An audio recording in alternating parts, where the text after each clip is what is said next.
Hey, good evening. Checking in with Mrs. Wilson. Reflections for this week. This week, we're going to talk about tolerance specifically pertaining to marriage. Tolerance is one of my 10 things I'll be going over each week, something else. This week is going to be tolerance. Tolerance is something that I am actively learning and learning how to implement in my marriage. And may learn how to implement it over some time because it's not easy. Tolerance for me lets me know or means to me that I am being accepting. I am overlooking. We're trying to relax or be more comfortable with some things that I may not be comfortable with. And please don't misunderstand. I don't mean things like disrespect. I don't mean things like unfaithfulness. I don't mean things that are morally incorrect.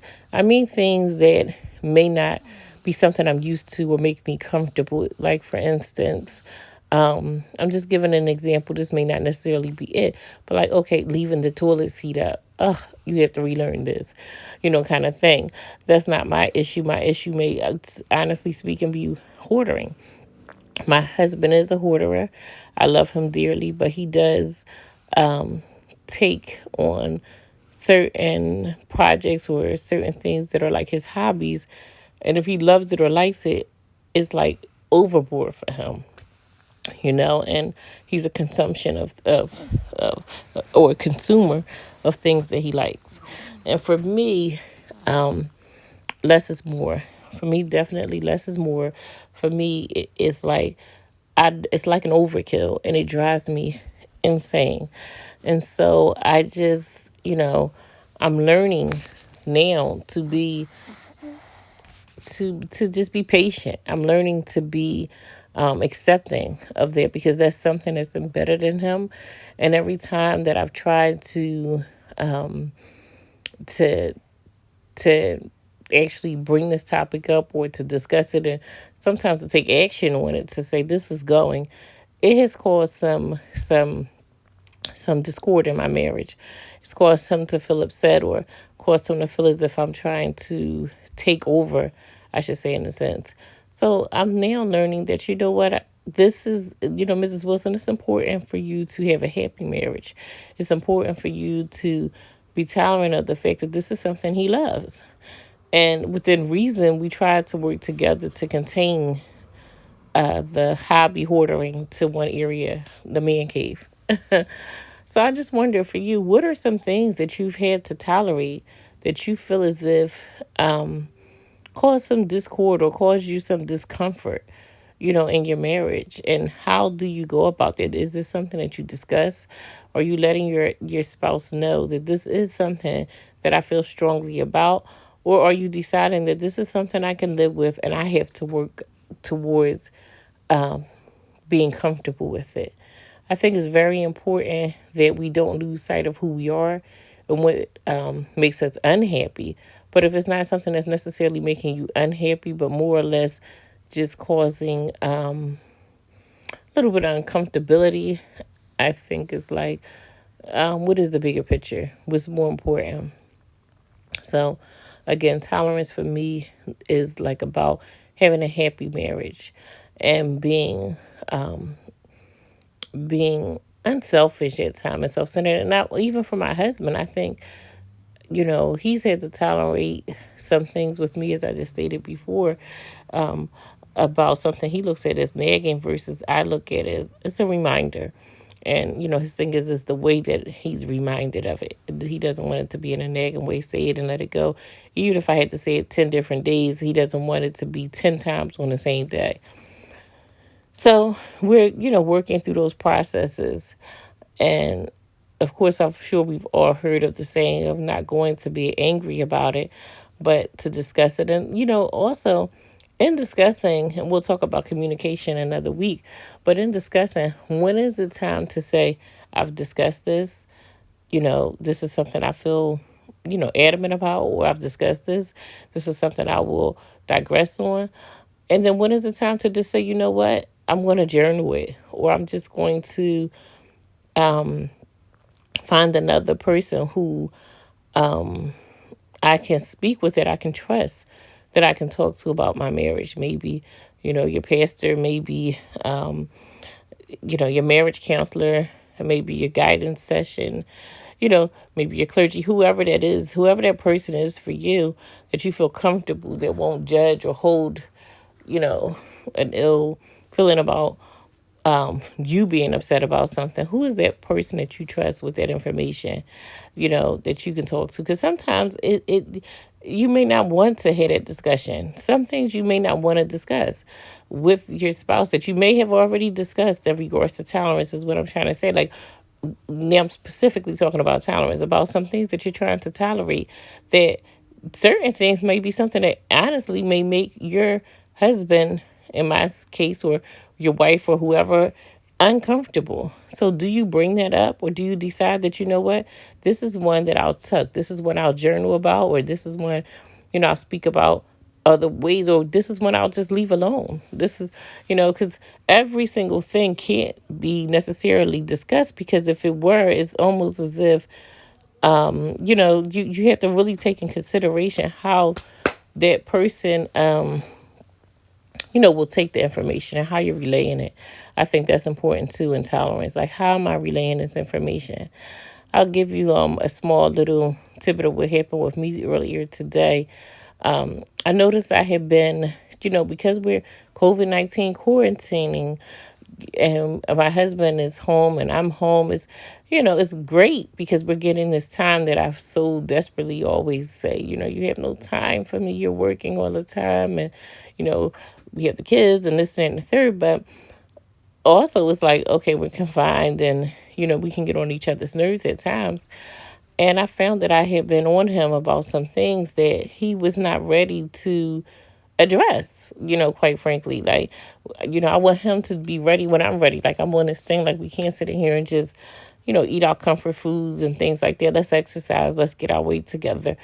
And he's just not ready to address that. And instead of me saying it in the way I just stated with you, I probably did say it in a nagging way, or in a way of a dig, like, you know, watch this or watch that with your weight, or do this or do that, or this is an opportunity for you to clean up some of your hoarding and you can get your exercise in. And quite frankly, my daughter, actually, being as young but wise as she is, said, Mom, that can come off as mean. And I'm like, wow, was I being mean? And my intention, of course, is not to be mean. My intention is not to hurt someone I love. But honestly, my frustration was like, I have mentioned this, you haven't moved on this, so now I'm going to say it this way, which that way doesn't get the reaction I'm looking for. And that's not being tolerant. That's not saying, okay, this is not something that's life or death. This is not something that's disrespectful. This is not something that's morally, wrong or harming our marriage to that degree.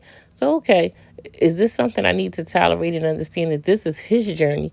This is his way that he's going to take care of what he's going to take care of with his hoarding and with his exercise. And let me handle what I'm going to handle with my exercise journey on my own until he's ready, if ever, to do it with me. So I'm learning as well. And I really felt emotional about it earlier, to be quite honest, because I said, I don't want him to ever think that I'm saying something to hurt him. I think that's so important too. Like, are we really, like, sometimes you just have to sit back and say to yourselves, the tolerance is for, again, not for anything that has to do with morals or anything that has to do with,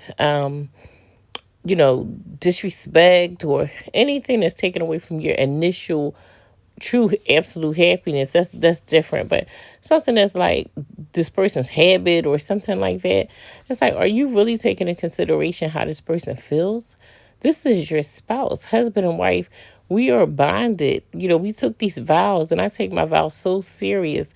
Me and my husband, I have us reflect on them quite often, especially after a disagreement. Not just in bad times, but in good times as well. But if we've had a disagreement that, me being who I am, I'll get out how I feel, whereas he may hold in how he's feeling for a couple days.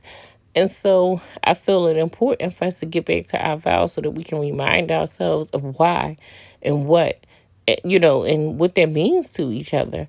And we start there a lot of times, and it just opens up a heap of discussion, and we're able to really tackle and get you know, things not swept under the rug so that they kind of build up and you develop this resentment, we're able to get through those issues easier. And it's really small. A lot of people say to me, "Oh my God, it's such a small thing. You have a great health." And it is a small thing to some, but I feel like if you let the smaller things fester, they become larger things.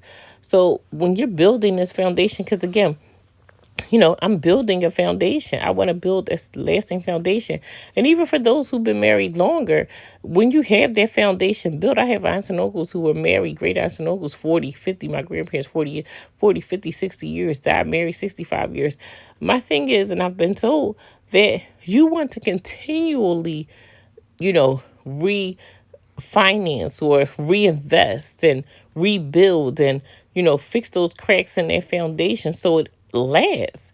It's very, very important to make sure your foundation is intact so it lasts. So I'm building upon my foundation and I'm sowing those seeds, and I'm seeping up those little holes and areas so that we don't look back and say, wait a minute, this is a spot that was missed 10, 15, 20 years from now, and it then makes my house fall or makes my marriage fall.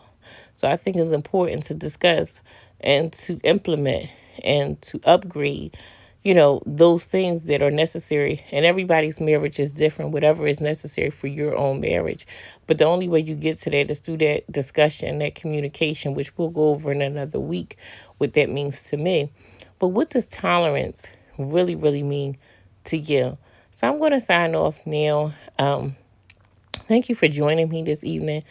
Thank you for being patient with me in regards to my lack of posting these short snippets each week, because I really want to be able to do one a day at some point. And I have a heap of topics that I want to get on. And, I'm going to, but just bear with me. Again, this is Mrs. Wilson. Please like, comment, subscribe to my page, because we said yes, space Miss Wilson. Tell your friends and family about the page. I guarantee you will not be disappointed as I grow this page. And as you grow with me and we grow together, you will be pleasantly surprised. So anyhow, also my Instagram page, if you would like to subscribe to, because we said yes there, like, comment, and, to just really joined in on the conversation with me. So please leave comments and let me know what tolerance means to you in a marriage or in a relationship for those who are engaged. I mean, if you're just in a relationship, period, even, but I'm really focused on, fostering healthy marriages and, keeping my marriage healthy as well. So from those married couples out there or those who are engaged and very close to that day, please comment, or those who are divorced and know or want to share what they would have done or felt would have saved the marriage, or why they shouldn't have been married even. I don't know. But please like, comment, subscribe to my page, and share with, your family and friends and your spouse. Let it be a topic of discussion for you, tolerance, and tell me what you both think about it. All right, so this is Mrs. Wilson. Have a great evening. I'll be back.